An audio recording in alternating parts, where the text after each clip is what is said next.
I'm John Strum, and this is RealTalk MS.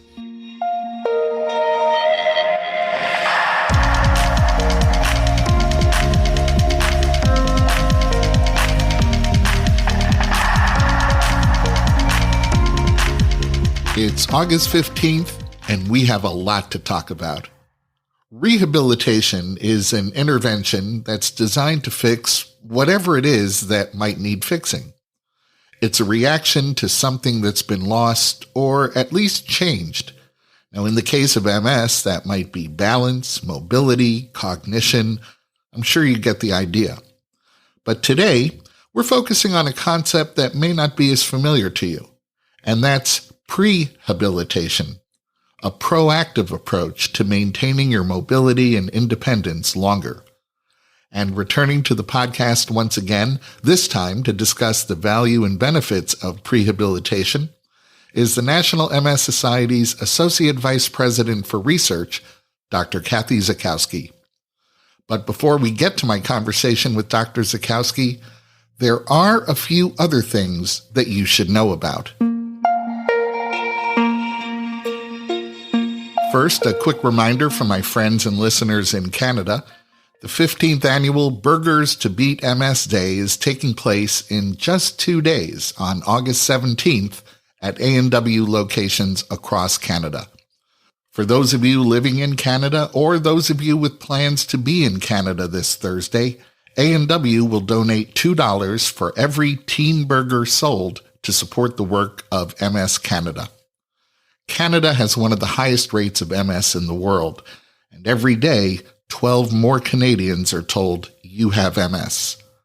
Over the past 14 years, A&W has raised over $19 million to support research, programs, and services for Canadians living with MS. This year's fundraising goal is $2 million.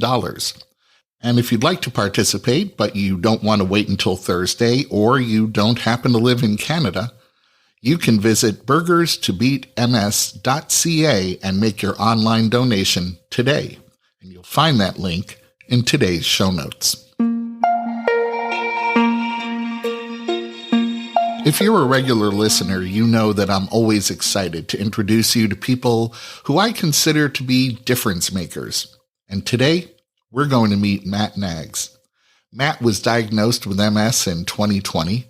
But in a relatively short amount of time, Matt has literally covered a lot of ground. In a moment, we'll meet Matt Nags. Matt Nags was diagnosed with MS in March of 2020. And by July of 2020, Matt launched a Facebook group called Running with MS. Just a little more than a month ago, Matt completed running an ultra marathon. Welcome to the podcast, Matt. Thanks, John. I'm really excited to be here. I know a marathon is just a bit more than 26 miles. What was the distance of your ultra marathon? The ultra marathon that I did was based on running as far as you possibly can within a specified period of time. So I did a 12-hour ultra marathon, and in that time I ran 44.3 miles. What was that like? It was incredible, exhausting, as you can imagine. There weren't that many people crazy enough to take on that challenge. There were about 30 other participants in that particular ultra marathon. It was rainy and muddy, so it was actually quite dangerous at times as well. But it was super exciting. For me, as someone who, right before getting diagnosed, had almost resigned myself to, well, I guess I'm never going to be active again. My life is, going to be completely different, to then 3 years later be in the position to say, I just ran 44 miles and am looking to do even more. It was an incredible feeling, a feeling that, really helped me to convince myself that we truly are capable of incredible things. How do you go about training for an ultra marathon? As you can imagine, a lot of running, but what a lot of people are often surprised to hear is much more than running, there's also a component of strength training. If you're not training the other areas of your body that really propel you throughout a race of that length of time, you're really prone to injury. If you're running, 5 miles, maybe strength training, you can probably get away with not doing a whole lot of. But to really prevent injury, strength training is key. So I would do 3 days of strength work for my legs per week, in addition to running usually 6 days a week. And that's not just distance running, but it's also hill running, speed training as well. Even though you're not trying to go for speed in an ultra marathon, doing speed training also helps with your physical fitness overall. I've heard people say that all battles are won or lost before they're ever fought. So I have to ask you, what about the mental aspect of preparing yourself for something like this? So a lot of people already told me I was crazy for trying to take on a challenge like this, because part of this 12-hour race was that it's on a 3-mile loop. So people would say to me, Matt, you're crazy. You're going to run in circles over and over and see the same thing over and over for 12 straight hours. That's mentally exhausting. And part of my training was to be bored while running. So I would run the exact same route on a lot of my long runs in my neighborhood, where it would be roughly a 3-mile loop of the same thing over and over. And my neighbors look at me like I'm crazy. This guy's out there running for 3 hours at a time, the same place over and over again. So there is definitely a mental aspect of it. And, aside from actually practicing that while running, there's also a component of really being your own best cheerleader and encourager of yourself, to say to yourself that despite what you're feeling, or despite how challenging the situation is, saying to yourself, I can do this. I've got this. Yes, this is painful. Yes, this is exhausting, and I'm going to do it. And so just being your own positive influence in that situation is really helpful. Well, I think I want to circle back to that in a moment. But now that we've sort of addressed this remarkable accomplishment, let's turn the calendar back to 2020. What were the circumstances that led to your MS diagnosis? So before I was diagnosed, I had been trying to figure out what was going on for quite some time. As I understand, it was actually a quick path to diagnosis, in that it only took 9 months in my case. My MS flare at the time was triggered by grief, the unexpected passing of my father.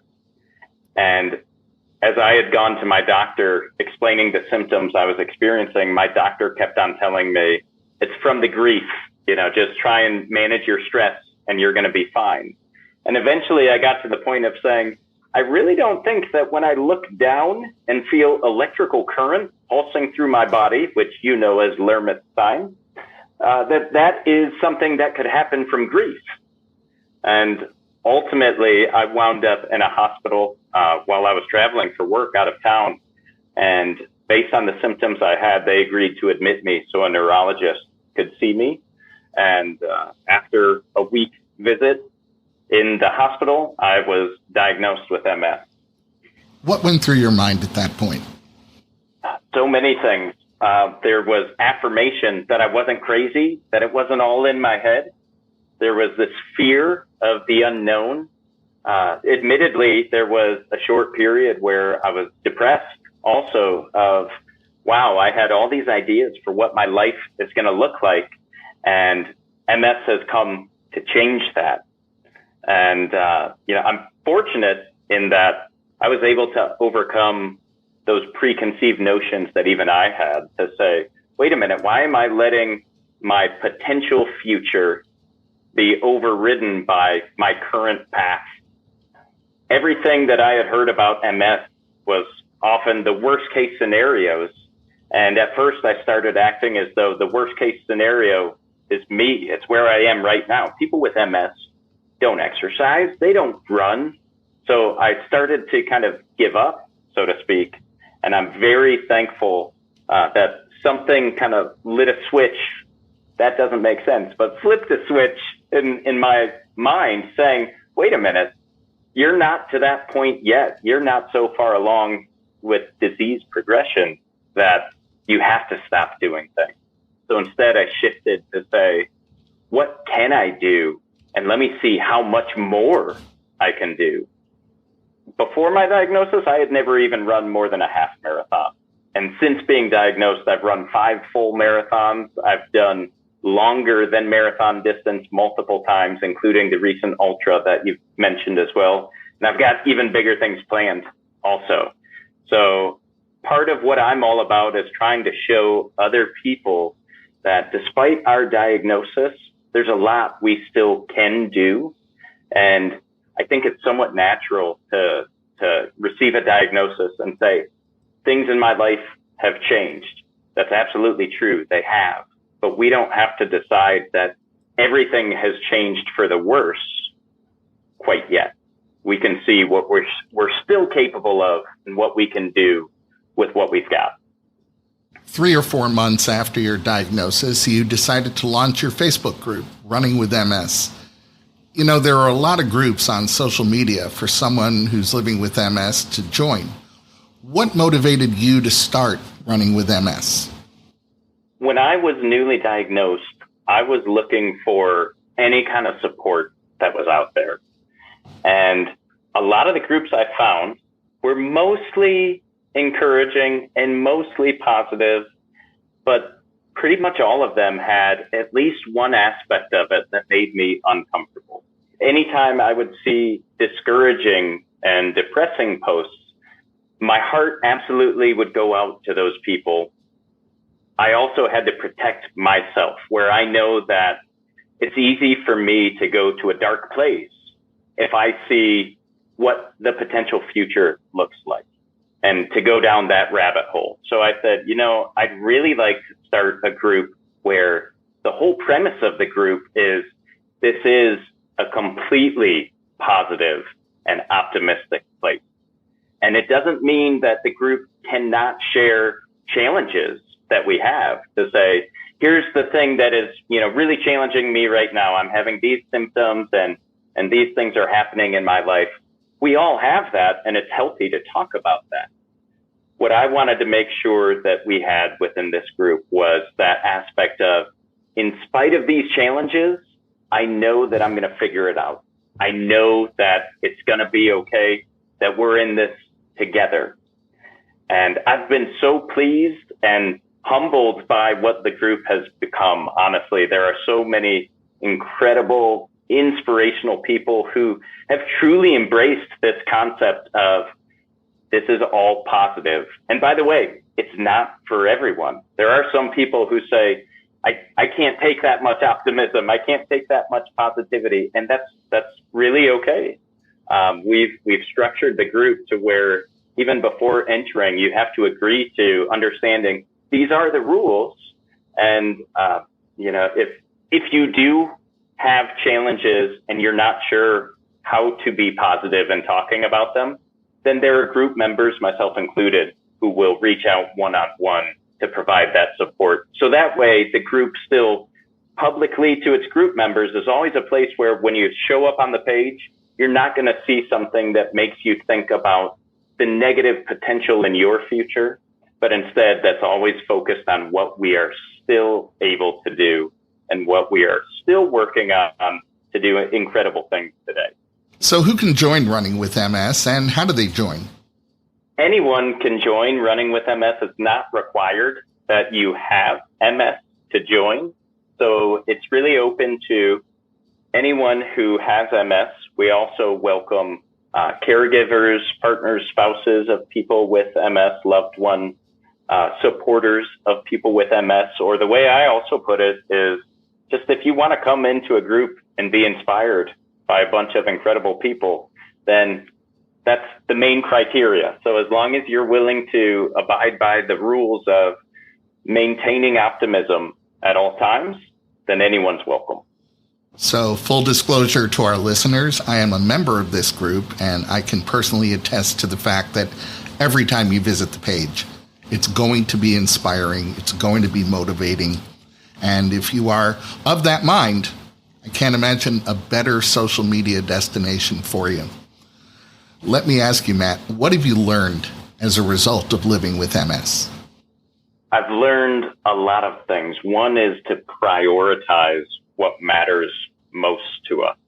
I often talk about making sure that you find your why. And for me, my why is being the best dad and husband I can in my family at all times. And a big part of that is not giving up just because MS has thrown a new challenge at me, and prioritizing my health, my sleep, my stress management, all of those things, my diet as well. They all lead to me following that why, and the reason that I am working so hard at all times to be that role to my loved ones.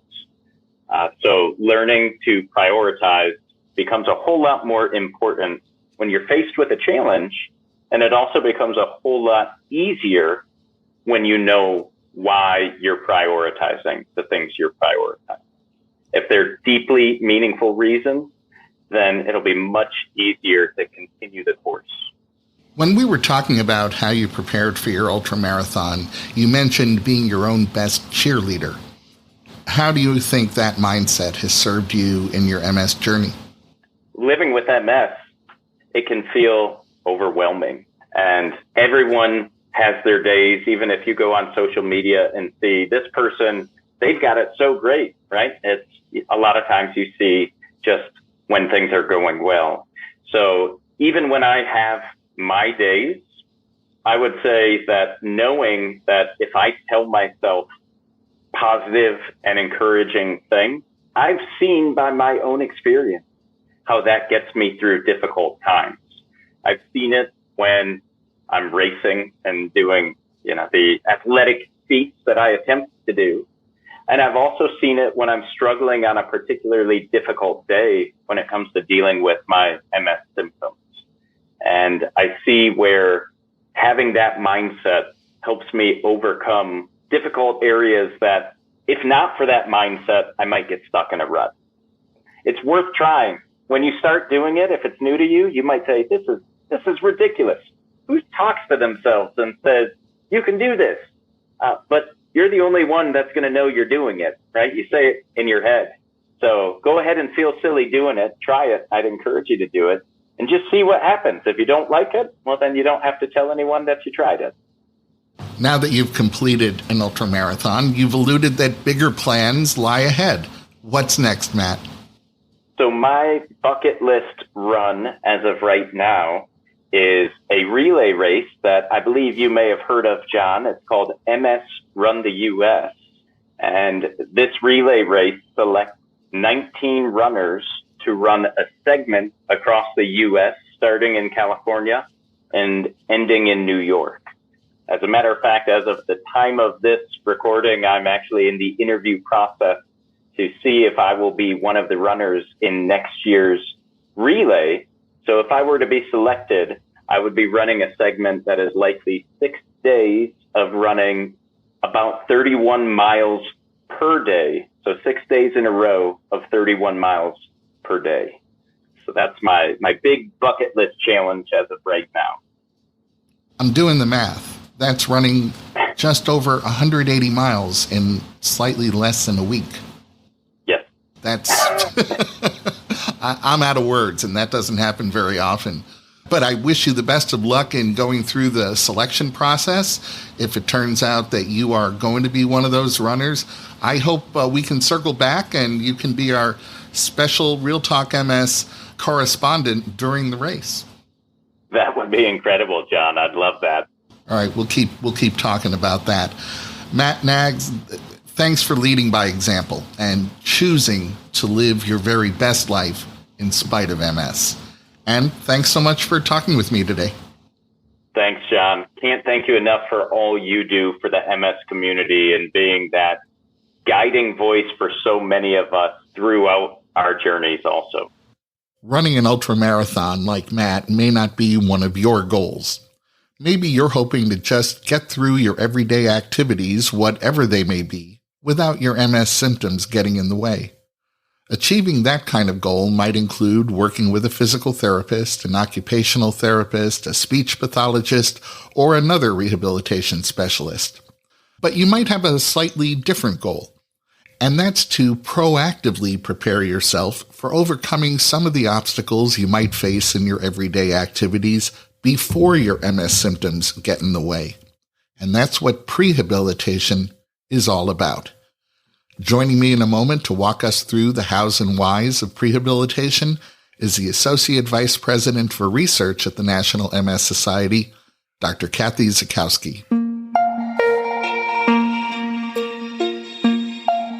Although rehabilitation therapy can open the door to living your best life with MS, rehabilitation often gets overlooked and ends up being underutilized until someone's mobility has already been impacted by their disease course.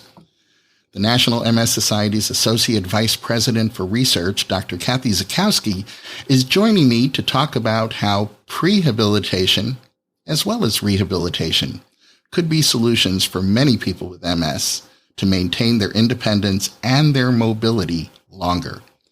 Dr. Zackowski is also an adjunct associate professor at the Kennedy Krieger Institute and Johns Hopkins University Department of Physical Medicine and Rehabilitation, as well as an occupational therapist with a tremendous amount of experience working with people living with MS. Welcome back to the podcast, Dr. Zackowski. Thank you, John. It's great to be back. I love talking with you because you always have insights and strategies that can help people living with MS improve their overall quality of life. And that's no small thing. So I'm glad you're always willing to come back and share new information. Today, you're not only bearing new information, we have a new word, prehabilitation. And I want to get to that new word in a minute. But first, I know you recently attended a conference that included a presentation about the research outcomes of functional recovery or rehabilitation in the MS population. You know how much we love talking about the evidence that research provides.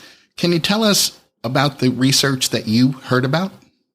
Yeah, I'd love to. So I think you're referring to the Global MS Summit that the Society had in May. And Dr. Lars Vid from Denmark had a few important points I'd like to bring up. So first of all, he emphasized the importance of adding exercise, physical activity, cognitive rehabilitation, and wellness interventions as early as possible to improve impairments and overall function for people with MS. But he also highlighted the need for research and specific details for the researchers, like having properly powered studies, meaning they're large enough to answer or address a specific hypothesis. Make sure that those studies enroll people who actually have impairments relevant to what they're studying, which sounds obvious, but isn't always the case. And to embrace the complexity. In other words, a person's function is not simply a result of strength or cognition or motivation. It's all of these, and thus requires a multidisciplinary approach. He also brought attention to symptoms that often are overlooked, like bladder and bowel function or swallowing and speech, and that these are important to people and we need to study them. He also encouraged the idea of combining behavioral rehabilitation approaches together. So, for example, an exercise approach as well as cognitive rehabilitation. If you put them together, can you get different results? Or even combining a pharmacologic approach with a behavioral approach like cognitive rehab or exercise, for example. So I thought all of those things were pretty relevant and important to improving functional recovery for people with MS. Before we get too far along in our conversation, I want to make sure I have my terminology right. So I'm hoping you'll explain the difference between rehabilitation, physical therapy, and general exercise. Sure. So rehabilitation is a kind of an umbrella term. So it's an active process in which you and your team work together to identify and execute a plan to strengthen and maintain your ability to do activities that are important to you, whether that's at home, at work, at school, or in the community. And the goal of rehabilitation is to help you do those activities you want to do despite having MS. You might need rehabilitation throughout your life, and it may look different depending on the type of MS you have and the symptoms you're experiencing. Now, physical therapy is a branch of rehabilitation, And a physical therapist will help you address your body's ability to move and function with particular emphasis on walking, strength, balance, posture, fatigue, and even pain. So physical therapy might include an exercise program, or it may include specific training that you can do to improve your walking, or even how to use mobility aids like a cane or a crutch the right way. Now, exercise is different. So exercise is a form of leisure activity that we perform repeatedly over an extended period of time with a specific external objective. So I want to walk 20 minutes at this speed. That's exercise, right? I want to do a certain number of repetitions 3 times, 3 times a week.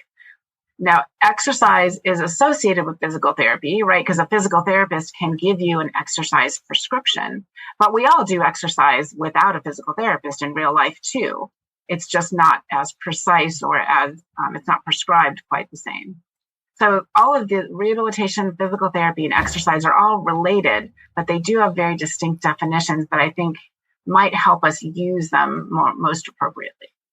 So now let's get to that new word. What's the difference between prehabilitation and rehabilitation? Right. Okay. So rehabilitation is more familiar, right? It's this intermittent or ongoing use of interdisciplinary strategies to regain or maintain optimal physical function, to promote functional independence, to prevent complications, and to overall improve your quality of life. Just as all parts of your life are often affected by MS, all parts of your life can be affected and improved by rehabilitation. So the goal of rehab is to help you do the activities you want, despite having MS. Now, prehabilitation is a little different. It's focused on improving an individual's functional capacity before a stressor. So in this case, it might be that the stressor is an MS diagnosis, or a relapse could be a stressor.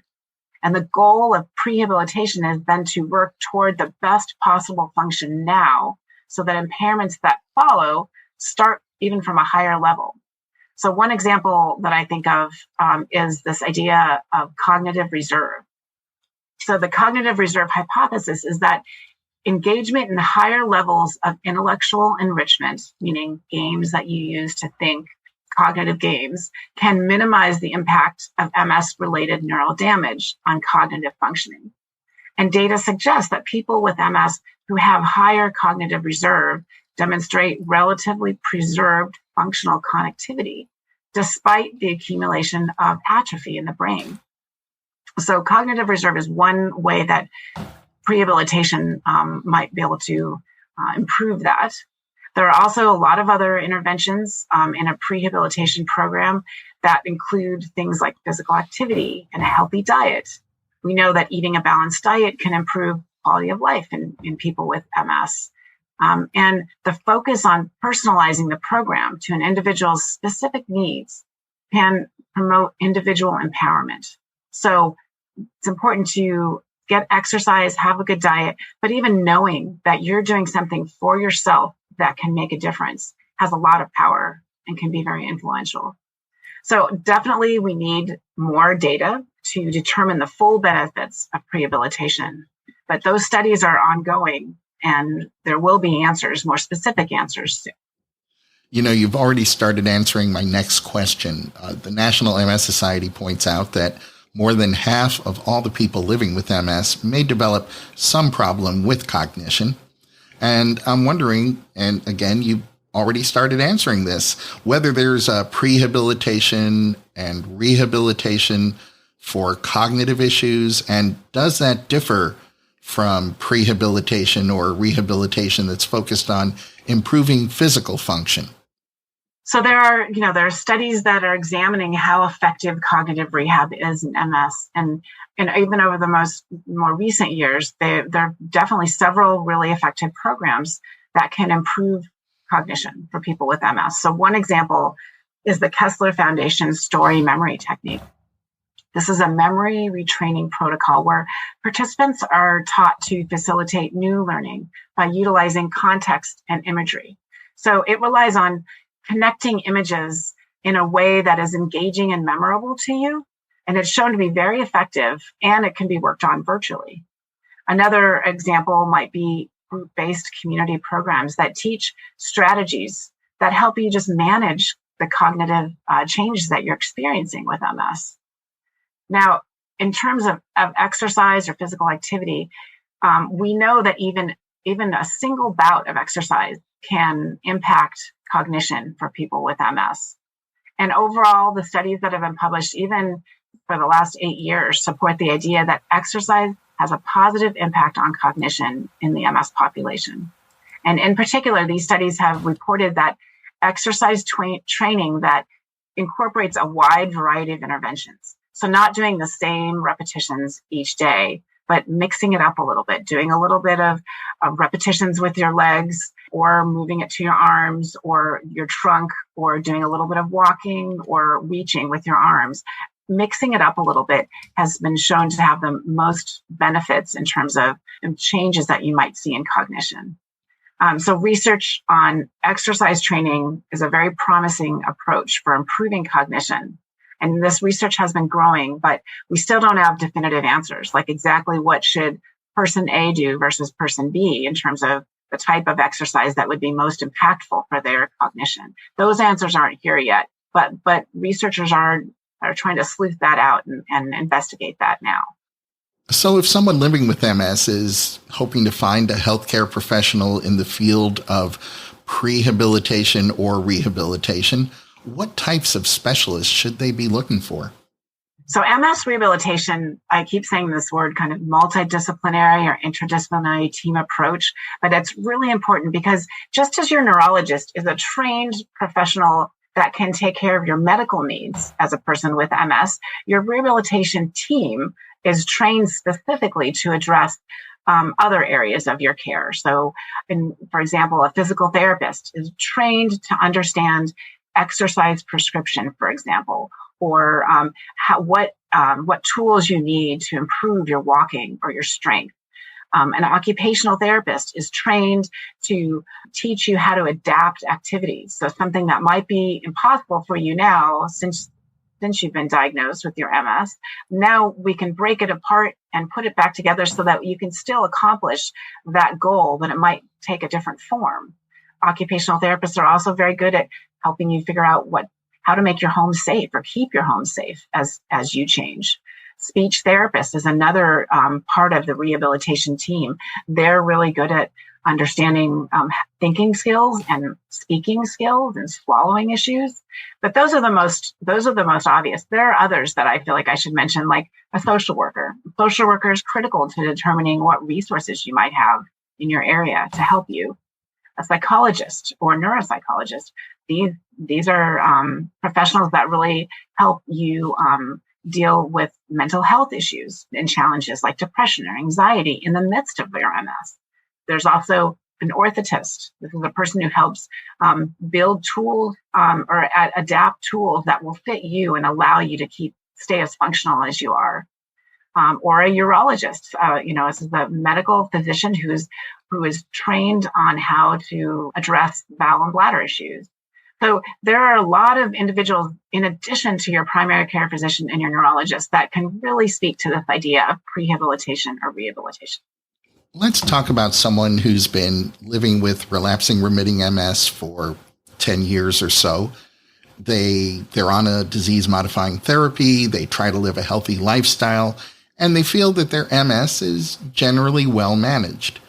Are they still a good candidate for prehabilitation? Yeah, it's a really good question, right? I mean, we're all busy, and it's hard to imagine that it's worth the effort, right, to go find these rehabilitation or prehabilitation specialists. But remember that prehabilitation, the goal is to optimize your health and function now in preparation for what might come next. So since we don't know what's coming next, establishing a baseline with a rehabilitation provider offers an opportunity. It offers the opportunity to pick up small changes that might not be initially noticed by a person, but if you can address them early on, it might make them easier to adjust or fix. So for example, you may notice that, you lose your balance a little bit more than usual. Now that could be normal aging. It could be that you've never fallen, but you catch yourself a little bit more on the furniture or walls at home, but it doesn't really bother you because nothing really bad has happened yet. So a baseline evaluation with, say, a physical therapist in this case may show subtle changes in sensation that put you at higher risk of falling. And, once you fall, you're at risk of breaking a bone or hurting your head. But if you can notice these, or a physical therapist can share that there's these changes that might be very subtle, you might be able to address them more directly. There might be things you can do to put your risk of falling lower so that you don't put yourself in that position. So prehabilitation services start with an evaluation to determine what areas need work. So it's definitely an experience where you come to that rehab provider with questions you might have, but they also evaluate you in a way that you might not even be aware that there are some issues you could. Telehealth has fundamentally changed the practice of medicine. It's certainly made healthcare more accessible to people who may be living with more advanced mobility issues. Has telehealth also impacted the way rehabilitation services can be delivered? Yes, absolutely. I would say this is one benefit, if there is a benefit of COVID, might be this advancement of telemedicine. So the use of virtual medical evaluations are much more common now and offer people the opportunity to benefit from services that might not have been available simply because of their geographic location, or because it's just really hard to get someone to drive you somewhere, or the effort it takes to get into a car and get yourself to a large medical facility. I would encourage you to ask questions and reach out to rehabilitation providers and ask if they have the potential to do a virtual evaluation or virtual treatment are a possibility. And if you don't know where to start, you can ask your neurologist and ask them, who would you recommend for rehabilitation? And do they offer any kind of virtual service?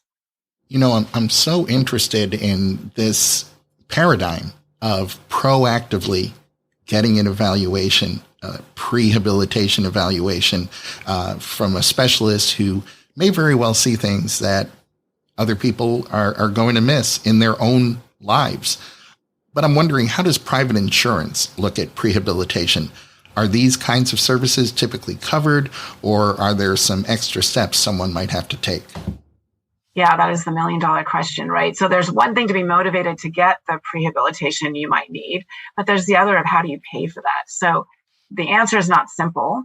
My first recommendation would be to reach out to the MS navigators. They are there to ask questions and find out, for your particular situation, what does your insurance provide? What services does your insurance provide?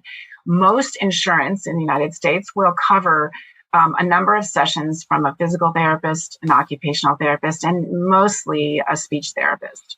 But often it's in a limited way. So there might be a certain number of sessions you get per year, and that would be important to know. It also might involve a copay. So it might not cover all of the expense, but covers a certain percentage. And so understanding those limitations can help you plan how best to utilize the services that your insurance does offer you.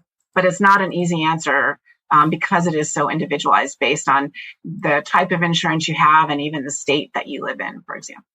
I will go ahead and include all of the contact information for the MS Navigator program in today's show notes. Dr. Kathy Zackowski, I learn something new every time we talk. Thank you for all you do to improve the lives of people living with MS. And thanks for talking with me today. Thank you for having me. It was a pleasure. That's going to wrap up this episode of RealTalk MS. RealTalk MS is powered by the National MS Society. And you can share this episode of the podcast by letting your friends or family members know that all they have to do is point their web browser at realtalkms.com/311. You'll find that link in today's show notes, so you can easily copy and paste it right into an email or a text. And if you have a minute, I hope you'll visit the Apple App Store or the Google Play Store and download the free RealTalk MS app for your iOS or Android smartphone or tablet. It's the best way for us to stay connected. The app will automatically download the latest episode of RealTalk MS. You'll be able to access any of our past episodes. You'll be able to save your favorite episodes. And it's a great way for me to share bonus content with you. The app is free, so I hope you'll download it today. I'm John Strum. Thanks for listening. Stay safe and make healthy choices.